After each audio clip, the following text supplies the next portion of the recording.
Buen día, bienvenidos a Capilla Calvario, Iglesia El Camino, el estudio del domingo. Soy el pastor Cristóbal García, dándole la bienvenida como siempre y agradeciéndole su presencia aquí con este estudio bíblico de hoy. Como siempre les exhorto a que tengan sus Biblias con ustedes para que lean con nosotros y estudien juntamente con nosotros. La vez pasada leímos la primera parte del capítulo 6 del libro de los Hechos. Así que hoy vamos a dar una repasadita al versículo 8 y 9 que nos quedamos la vez pasada. Y leeremos hasta el capítulo 7 y versículo 8. Así que continuamos en nuestro estudio de este libro maravilloso de los Hechos, donde nos dice cómo era la iglesia temprana, cómo el Señor empezó a edificar su iglesia y cómo hemos de comportarnos como iglesia. Así que mientras buscan en sus Biblias el capítulo 6 y 7 del libro de los Hechos, les anuncio que este mismo estudio, como siempre, va a estar disponible en unas horas en YouTube, en la plataforma de YouTube, en el mismo nombre, Capilla Calvario, Iglesia El Camino. También una invitación a hacerle a las personas locales que se encuentren con este estudio, hacerles saber que aquí estamos en Pajacuarán, Michoacán. Estamos en la carretera rumbo a San Gregorio, pasando la Alameda. Aquí estamos, ahí está un anuncio en la carretera donde les indica dónde poder entrar y acompañarnos en el estudio aquí en presencia con nosotros. Sería un honor recibirles, sería una bendición que vinieran a estudiar la Biblia con nosotros. Y solamente lo que hacemos, no tenemos denominaciones, no tenemos religiones, solamente tenemos el deseo de aprender de Dios y de Jesucristo nuestro Señor por medio de su palabra. Así que sin más ni más vamos a entrar a nuestro estudio y le agradezco de nuevo su presencia. Así que vamos a estudiar desde el versículo 8 del capítulo 6 hasta el 8 del capítulo 7. Así que lean conmigo por favor. Y Esteban, lleno de gracia y de poder, hacía grandes prodigios y señales entre el pueblo. Entonces se levantaron unos de la sinagoga llamada de los libertos y de los de Cirené, de Alejandría, de Cilicia y de Asia, disputando con Esteban. Pero no podían resistir a la sabiduría y al espíritu con que él hablaba. Entonces sobornaron a unos para que dijesen que le habían oído hablar palabras blasfemas contra Moisés y contra Dios. Y soliviantaron al pueblo y a los ancianos y a los escribas, y arremetiendo le arrebataron y le trajeron al concilio, y pusieron testigos falsos que decían: este hombre no cesa de hablar palabras blasfemas contra este lugar santo y contra la ley. Pues le hemos oído decir que este Jesús de Nazaret destruirá este lugar y cambiará las costumbres que nos dio Moisés. Entonces todos los que estaban sentados en el concilio, al fijar los ojos en él, vieron su rostro como el rostro de un ángel. Capítulo 7. El sumo sacerdote dijo entonces: ¿es eso así? Y él dijo: varones, hermanos y padres, oíd. El Dios de gloria apareció a nuestro padre Abraham, estando en Mesopotamia, antes que morase en Harán, y le dijo: sal de la tierra de tu parentela y ven a la tierra que yo te mostraré. Entonces salió de la tierra de los caldeos y habitó en Harán, y de allí, muerto su padre, Dios lo trasladó a esta tierra en la cual vosotros habitáis ahora. Y no le dio herencia en ella, ni aun para sentar un pie, pero le prometió que se la daría en posesión a su descendencia después de él, cuando él aún no tenía hijo. Y le dijo Dios así: que tu descendencia sería extranjera en tierra ajena, y que los reducirán a servidumbre y los maltratarían por 400 años. Mas yo juzgaré, dijo Dios, a la nación de la cual serán siervos, y después de esto saldrán y me servirán en este lugar. Y le dio el pacto de la circuncisión. Así Abraham engendró a Isaac, y le circuncidó al 8º día, e Isaac y Jacob a los 12 patriarcas. Señor, le damos gracias por este tiempo. Levantamos este estudio de su palabra, Señor, pidiéndole que usted sea el que nos enseñe, que nos instruya, que su Espíritu, Señor, se mueva en nuestras mentes y corazones, aquí estando con nosotros, y los que están acompañándonos a la distancia por medio del internet, Señor. Le pido como siempre que su palabra sea bendecida este día y que nos instruya, nos enseñe, nos guíe por medio de ella, Señor. Y podamos entender más bien quién es usted, Señor, y quién es Jesucristo, nuestro Señor y Salvador. Le damos gracias por este tiempo, le damos gracias por este lugar, le damos gracias por ser nuestro Dios y nuestro Señor, en el nombre precioso de Jesucristo, nuestro Señor y Salvador. Amén. Así que estando aquí, ya habíamos leído la vez pasada el versículo 8. Así que nada más una repasada. Esteban, ya sabemos lo dijimos la semana pasada, que no solamente era un siervo, un serviente, que se dedicaba a servir manualmente, limpiando y sirviendo mesas, pero también era un buen predicador. Estaba tocado por el Espíritu Santo y era uno de los requisitos que habían dicho los apóstoles antes de nombrarlo a él y a los demás. Pero estamos enfocados en Esteban porque este hombre estaba realmente lleno del Espíritu Santo. Así que este era como un preludio o más bien un chance más a los judíos por medio de Esteban que vinieran a Jesús, a los pies de Jesús. Y él era una herramienta usada por Dios para que darles una oportunidad de salvación de nuevo a los judíos. Vemos la paciencia de Dios. Como ellos, después de haber rechazado a su Hijo Jesús, aún les extiende la oportunidad de salvación a los judíos y la rechazan. Vemos aquí como el versículo 9 y 11 que leímos un poco la semana pasada, también nos dice: entonces se levantaron de la sinagoga llamada los libertos, de los de Cirenea y Alejandría, de Cilicia y de Asia, disputando con Esteban, pero no podían resistir a la sabiduría y el espíritu con que hablaba. Entonces sobornaron a unos para que dijesen que le habían oído hablar palabras blasfemas contra Moisés. También esto lo tocamos la vez pasada y vimos que estos hombres religiosos también, sabemos que los de la sinagoga esa eran libertos, eran gente, y ya lo explicamos la vez pasada, así que no vamos a explicar tanto, pero era mucha gente de otras naciones, judíos, pero de otras naciones. Sabemos por la historia de Jerusalén, de los judíos, que ellos fueron tomados varias veces y sacados de su tierra, que se llevaron como esclavos, como sirvientes. Y de eso más tarde vamos a ver cómo Esteban también explica que su gente desde antes también fueron sirvientes. Pero ahí vamos porque el punto aquí era que ellos no podían en contra de Esteban, no podían refutar lo que él decía y por eso se enojaban, se llenaban de odio y querían destruirlo. Y por eso buscaban falsos testimonios en contra de él para que lo atacaran. Vemos el versículo 12 y 13, dice: y soliviantaron al pueblo y a los ancianos y a los escribas, arremetiendo y le arrebataron y le trajeron al concilio. Y pusieron testigos falsos que decía: este hombre no cesa de hablar palabra blasfema contra este lugar y contra este lugar santo y contra la ley. Vemos ellos que según ellos están defendiendo el templo. Jesús ya les había dicho que ese templo del que eran tan orgullosos ellos iba a ser destruido. Pero ellos también por eso mismo juzgaron a Jesús y por eso lo odiaban de igual manera. Así que igualito que los líderes religiosos y la resistencia y el rechazo del evangelio había llegado de una discusión al debate y del debate al falso testimonio. Se estaban dispuestos primero se resistían al evangelio, pero después tratando de debatir con Esteban y no pudieron debatir y recurrieron a los falsos testimonios para atacar a Esteban. ¿Y cuántas veces aún en estos tiempos sucede de esa manera?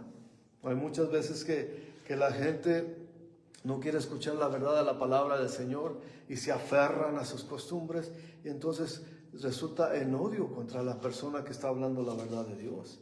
Así que la falsedad y la violencia de los antagonistas son anti-evangelio, porque ellos eran religiosos y siempre lo estamos diciendo, eran líderes religiosos. Como vemos cómo nombra aquí a los escribas y a los ancianos, y ellos eran hombres estudiados, religiosos, pero rechazaron el evangelio de Jesucristo. Ese es el punto aquí.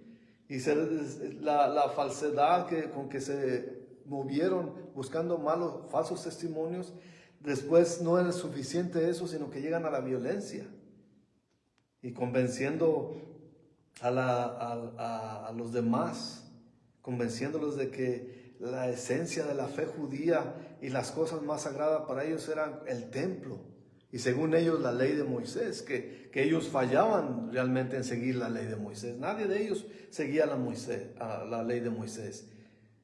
Ellos también reclamaban que Esteban también estaba en contra de Dios mismo, que era una gran mentira, estaba siendo usado por Dios y lo acusan. Pero eso sabemos que lo hacían los religiosos, acusaron a nuestro Señor.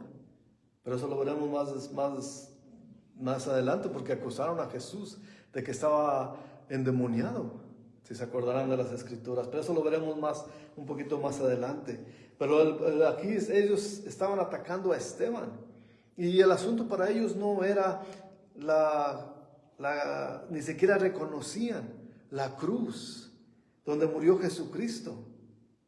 Para ellos era la preciada tradición de la religión judía lo que ellos querían mantener. Y como dice aquí, lo arrestaron y lo llevaron ante el concilio.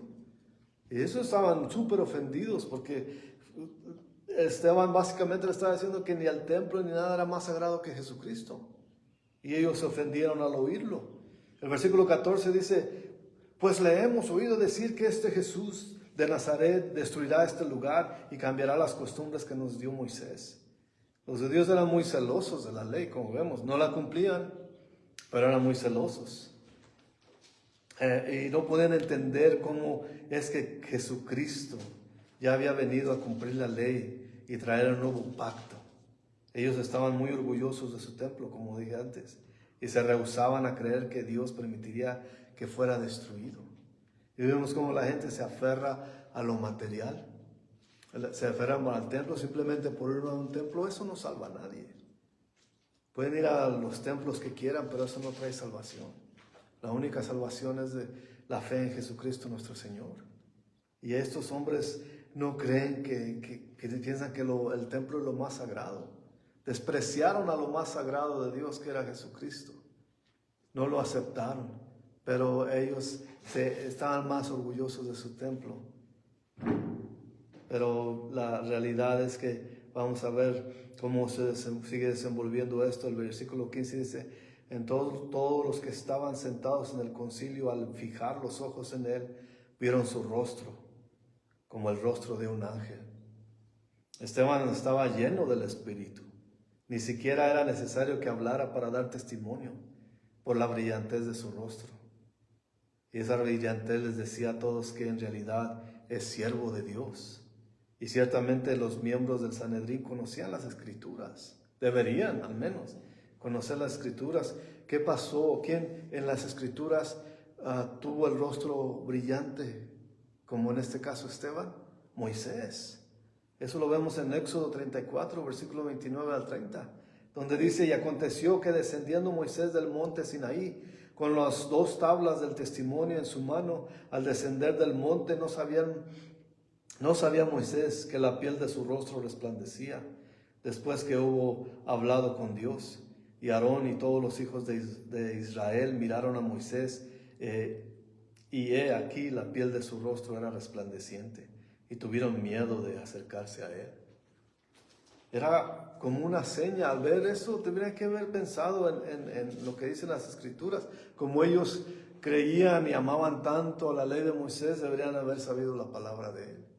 Entonces, cuando vieron el rostro resplandecer de Esteban, era como que Dios les decía: este no es en contra de mí ni en contra de Moisés, más bien es como Moisés, es mi siervo fiel. Era como el testimonio de él, que era verdaderamente un siervo de Dios.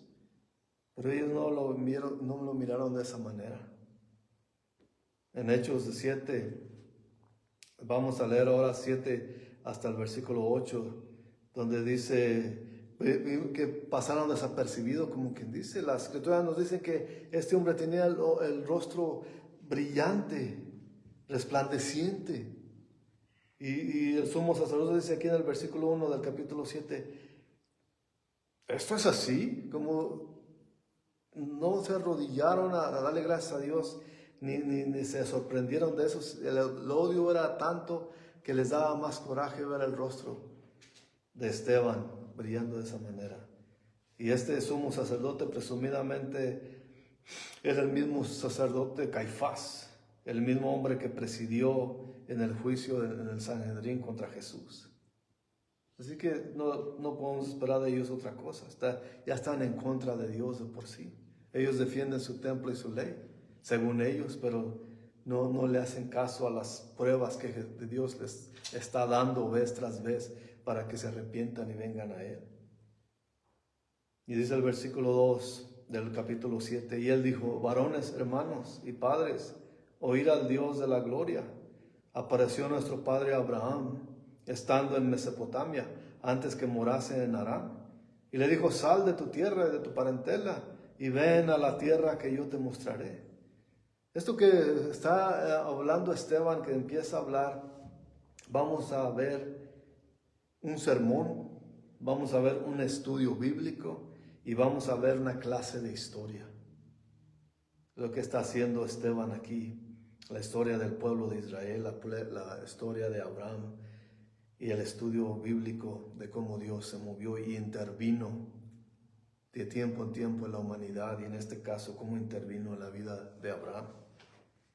Así que Esteban abre con el Dios de gloria, y cuando al terminar este capítulo cerrará con la gloria de Dios. Todo acerca de la gloria de Dios. ¿Por qué resplandece su rostro? Porque la gloria de Dios está con él. Ellos no podían ver más allá de su coraje, de su odio, de su rechazo. Y que ellos querían mantener su posición de autoridad. Ellos no querían doblegarse ni siquiera ante Dios. Y ellos querían la prominencia en ellos, no crean, y Dios no iba a permitir eso, claro.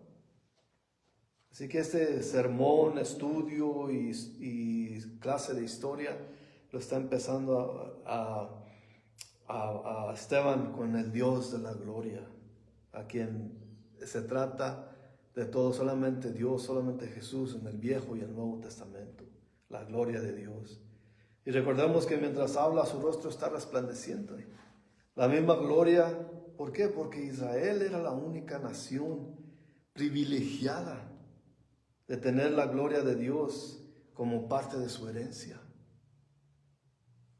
En Romanos 9:4 ahí dice Pablo, que son israelitas, de los cuales son la adopción, la gloria, el pacto, la promulgación de la ley y el culto y las promesas.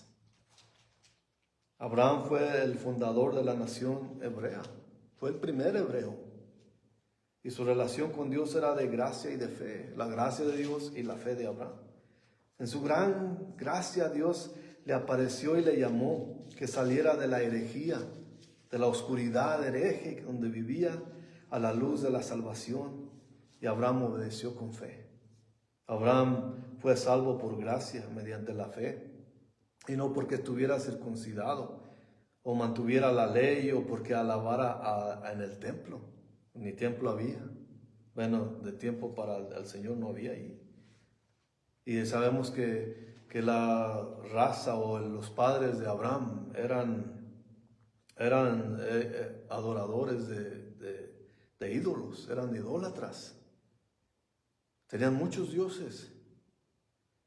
Pero esta historia, cuando estudiamos este capítulo 12 de Génesis, vamos a ver que Dios sacó a Abraham de un lugar donde era un pueblo hereje y lo sacó para hacer una raza de él, primer hebreo. Así que él creyó en las promesas de Dios y fue su fe lo que lo salvó, no templo, no nada más que su fe en Dios. Dios intervino en la historia. Y vemos en las Escrituras, en el Viejo Testamento, que vez tras vez Dios intervino para hablarle a su gente durante la historia.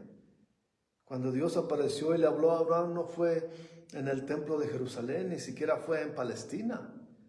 Fue en esa tierra de los caldeos, en la tierra de ídolos, donde Él lo sacó. Ahí primeramente le habló Dios a Abraham. El versículo 4 del capítulo 7 nos dice, entonces salió, esto sigue hablando Esteban, salió de la tierra de los caldeos y habitó en Harán. Y de allí, muerto su padre, Dios le trasladó a esta tierra en la cual vosotros habitáis ahora. El texto no explica por qué Abraham se quedó en Harán cuando la tierra prometida era en Canaán. Todo lo que sabemos es que esperó a que su padre muriera para después ir a la tierra prometida. Y aquellos que les gusta tomar notas pueden leer el capítulo 12 de Génesis. Y ahí nos dice precisamente cómo sacó Dios a Abraham de esas tierras y cómo lo llevó. Y dice el versículo 5 del capítulo 7, y no le dio herencia en ella, ni aun para asentar un pie, pero le prometió que se la daría en posesión a su descendencia después de él, cuando él aún no tenía hijos. ¿Se pueden imaginar? El Señor primero le habló a Abraham cuando él tenía 75 años ya. Ya tenía a Sarai, en ese tiempo se llamaba Sarai, Sara su mujer. Dios movió a Abraham en ese tiempo en un peregrinaje espiritual. Y de bendición a bendición. Y las posesiones no eran la meta, porque sabemos por medio de las escrituras que tenía muchas posesiones. Tenía mucho ganado. Tenía muchos sirvientes también, Abraham. Pero eso no era la meta que Dios le tenía para él. Dios no le dejaría que se estancara en pasadas bendiciones. Pero le prometió que le daría la tierra prometida a su descendencia cuando de primero él no tenía ni hijos. Y ahí vemos la fe, no tenía hijos y Dios le prometió. Él ya estaba, como quien dice, resignado a no tener hijos. Pero Dios le prometió descendencia. Y nosotros que sabemos la historia de cómo sucedió esto y cómo se comportaron ellos, sabemos que sí había fe en él, pero no tanta fe, ni en su esposa Sara. Pero era Dios y sus promesas que se llevaron a cabo. Dios le había prometido y la promesa de Dios se llevó a cabo. El versículo 6 y 7 del capítulo 7 de Hechos nos dice, y le dijo Dios así, que su descendencia sería extranjera en tierra ajena y que los reducirían a servidumbre y los maltratarían por 400 años. Mas yo juzgaré, dijo Dios, y la nación de la cual serán siervos, y después de esto saldrán y me servirán en este lugar. También ahí vemos la historia, cómo pasó. 400 años pasaron y Dios mantuvo su promesa.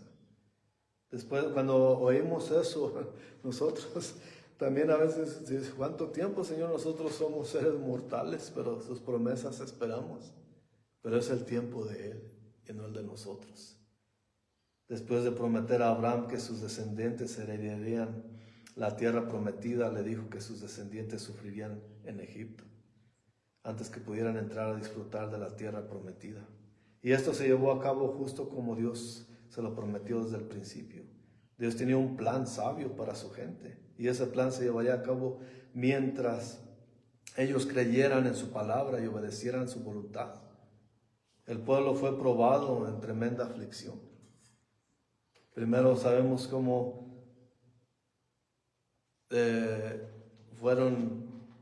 fueron a dar a Egipto por medio de José, uno de las 12 tribus, hijos de Jacob. Sabemos cómo llegaron allá y cómo llegó con gran bendición José hasta ser el segundo en gobierno en Egipto, después del faraón. Pero después vimos cómo se suscitaron las cosas que después cayeron como esclavos de Egipto. Y ya también sabemos cómo el Señor le dijo a Abraham lo que iba a pasar. Y fueron 400 años que sufrieron los israelitas, los hebreos, los descendencia de Abraham, antes de que salieran de esa tierra, gracias a Moisés, que Dios usó a Moisés, claro, gracias a Dios.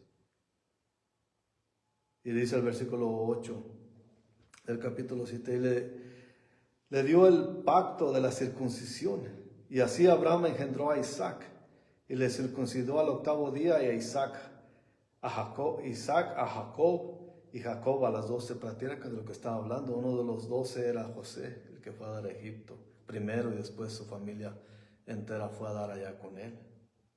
Cuando no había que comer, donde ellos estaban, se fueron a Egipto.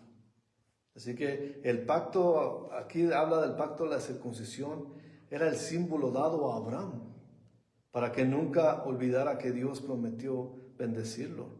La señal de su promesa fue transmitida de generación en generación. Y en Génesis 15, versículo 6 dice, y creyó a Jehová y le fue contado por justicia. También lo dice en Hebreos 11, que le creyó y le fue contado por justicia. Abraham fue salvo por fe, y el símbolo de la circuncisión era una señal exterior, demostrando lo genuino de su fe. A su vez, la audiencia de Esteban sería bendecida por Dios, y no por su circuncisión, pero por su fe. Porque pensé que siguieron la tradición ellos de ser circuncidados después de 8 días de nacido el hijo varón. Pero no era la circuncisión lo que la salvaba, era la fe de ellos. Así que los judíos reverenciaban a Abraham y se sentían orgullosos de ser sus descendientes. Pero ellos confunden descendencia física con experiencia espiritual, y dependen de su herencia nacional en lugar de su fe personal. Juan el Bautista los advirtió, o sea que ellos ya se sentían seguros con Dios. Sería como si era porque eran descendientes de Abraham. Pero Juan el Bautista les advirtió de su pecado y que no se confiaran en que eran descendientes de Abraham. Porque vemos lo que dice en Mateo 3, capítulo 3, versículos 7 al 12, y dice, al ver que muchos de los fariseos y de los saduceos venían a su bautismo, les decía, generación de víboras, ¿quién os enseñó a huir de la ira venidera? Haced pues frutos dignos de arrepentimiento, y no penséis decir dentro de vosotros mismos, Abraham tenemos por padre, porque yo os digo que Dios puede levantar hijos a Abraham, aún de estas piedras. Y ya también Él hace esta puesta en la raíz de los árboles. Por tanto, todo árbol que no da buen fruto es cortado y echado en el fuego. Yo a la verdad os bautizo en agua para arrepentimiento, pero el que viene tras mí, cuyo calzado no soy digno de llevar, es más poderoso que yo, y Él os bautizará en Espíritu Santo y fuego. Su aventador estará en su mano, limpiará su era y recogerá el trigo en el granero y quemará la paja en el fuego que nunca se apagará. Es como decir, Dios va a escoger a aquellos que tienen son fe. No es porque tengan la circuncisión o porque se crean descendientes de Abraham serán salvos. Es como estás describiendo aquí en el versículo 12, Juan el Bautista de Mateo 3, versículo 12, está describiendo cómo limpian el grano, en este caso el trigo, cómo lo avientan y el grano cae y la basura se va con el viento. Y así va a escoger Dios. No es que ellos ya estén todos, su descendencia les da la garantía de salvación. Y estaban equivocados. También nuestro Señor tuvo un enfrentamiento con estos fariseos y saduceos y estos escribas. También tuvo un enfrentamiento en Juan capítulo 8, versículo 39 al 47. Cuando ellos le dijeron y respondieron y le dijeron, nuestro padre es Abraham. Jesús les dijo, si fueses hijos de Abraham, las obras de Abraham harías. Pero ahora procuráis matarme a mí, hombre que os he hablado la verdad, la cual he oído de Dios. ¿No hizo esto Abraham? Vosotros hacéis las obras de vuestro padre.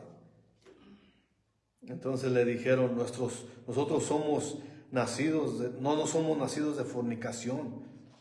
Un padre tenemos que es Dios. Ellos le estaban diciendo a Jesús que era nacimiento de fornicación. ¿Se acordarán que María fue embarazó antes del matrimonio?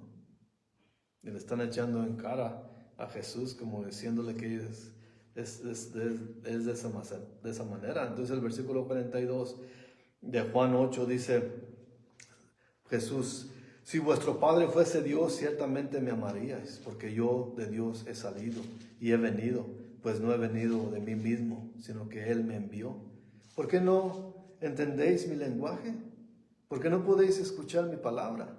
Vosotros sois de vuestro padre el diablo, y los deseos de vuestro padre queréis hacer. Él ha sido homicida desde el principio y no ha permanecido en la verdad, porque no hay verdad en él. Cuando habla mentira, de suyo habla, porque es mentiroso y padre de mentira.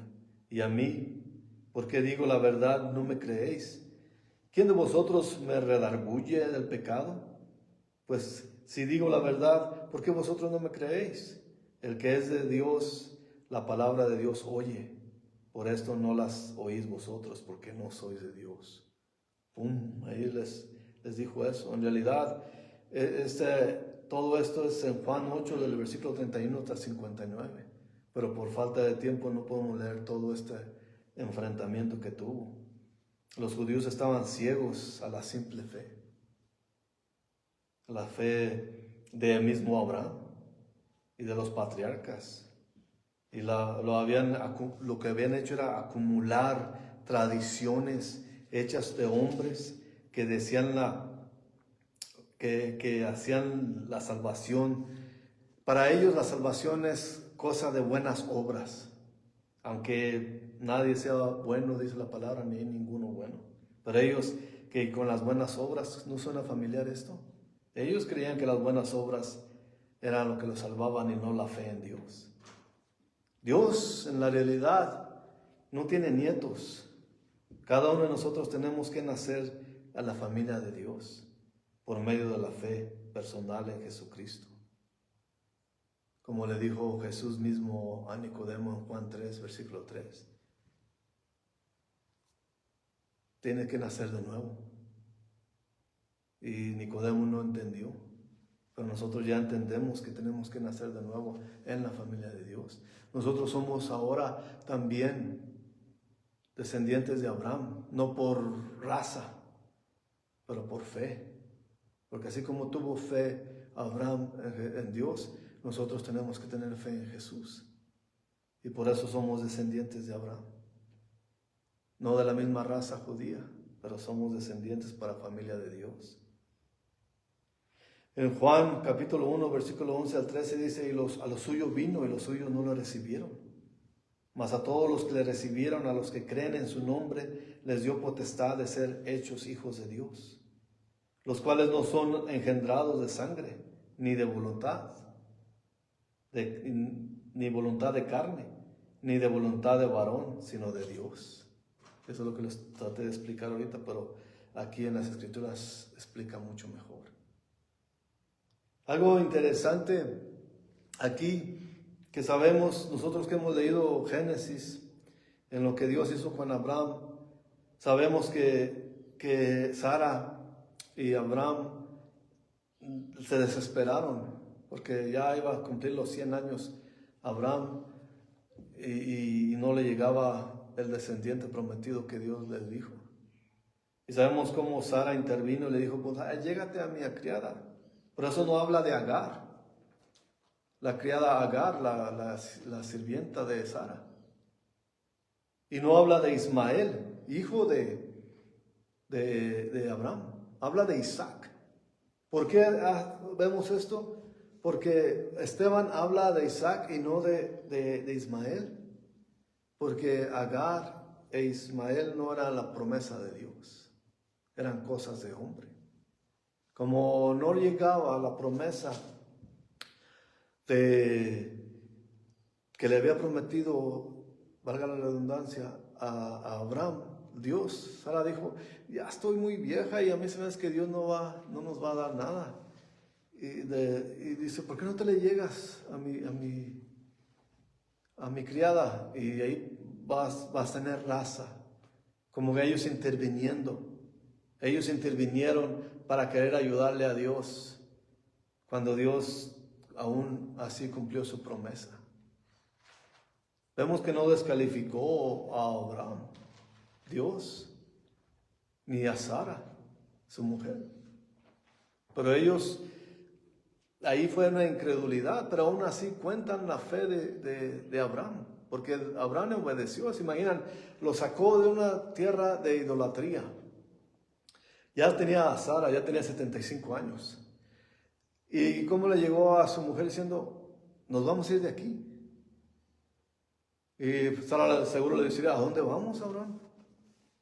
Y él le dijo, no sé. Esa es la fe de Abraham. No sé, pero nos vamos a ir. Dios nos dirá a dónde.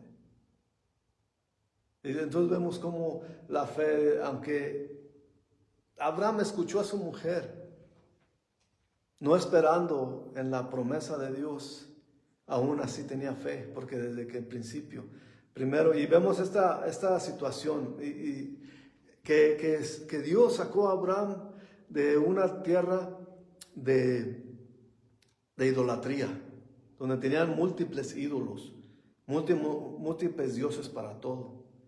Y eso, el mensaje que quiero dar ahorita es que eso es lo que hace Dios con su gente. Nos saca de un lugar donde no debemos estar. Y no, a Abraham lo sacó físicamente y espiritualmente.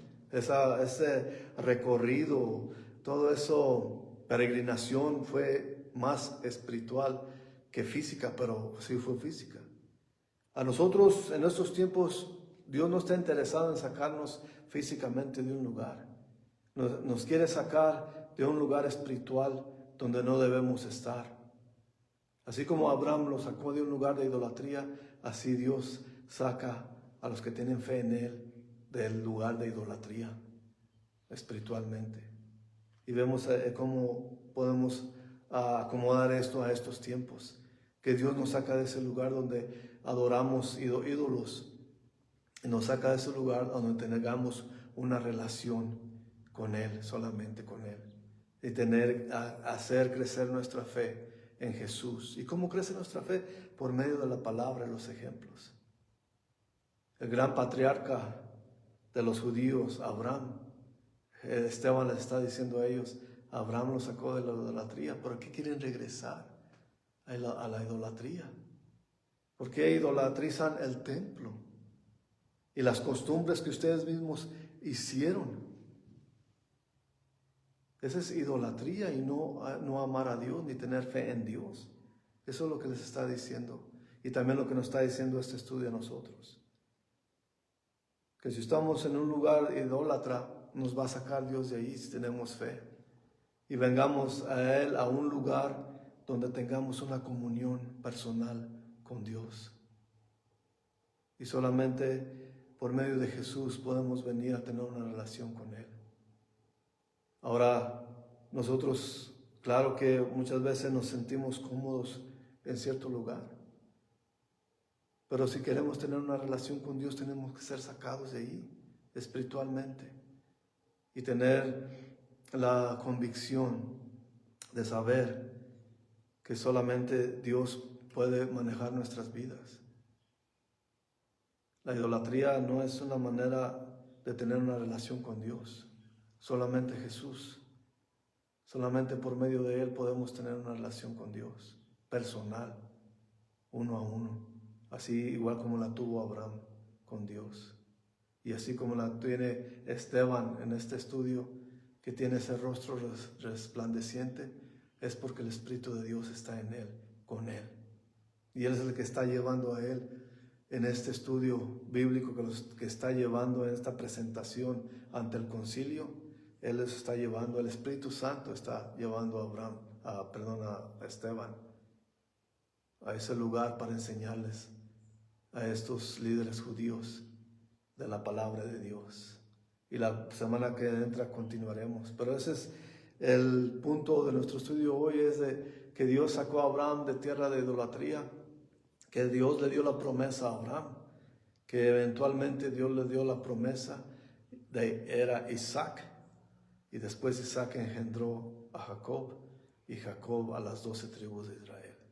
Y así como Dios cumple sus promesas con Abraham, con Jacob, Él cumplirá las promesas con nosotros. Claro que a veces toma tiempo, pero es cuando Dios está trabajando en nosotros, con nosotros. Y esa es una manera que podemos meditar en qué Dios quiere de nosotros. Así que vamos a orar. Señor, le damos gracias por este tiempo. Levantando nuestros corazones en nuestro agradecimiento a usted, Señor. Dale gracias por su palabra, de poder estudiarla, de poder entender el lenguaje de su Espíritu Santo, Señor. De poder entender su presencia en nuestras vidas.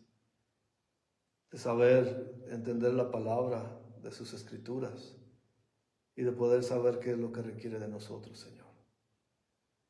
Queremos ser sus siervos, queremos servirle, Señor. Así que le pedimos, Señor, que nos ponga manos a la obra, Señor. Le pido por los que estén escuchando en este momento, Señor, que usted toque y sane sus enfermedades, que provea por sus necesidades, que bendiga sus mentes y sus corazones, Señor, y que ellos puedan saber cómo venir a usted, Señor. Damos gracias por todo lo que hace, Señor. Gracias por su palabra. Gracias que nos lleva a ese lugar donde podemos entender. Gracias a su Espíritu Santo, Señor. En el nombre que es sobre todo nombre, Jesucristo nuestro Señor y Salvador. Amén. Gracias por habernos acompañado. Nos veremos la próxima semana. Que Dios los bendiga grandemente. Y oren por nosotros y que siga el Señor obrando en este lugar. Gracias por todo y hasta la próxima.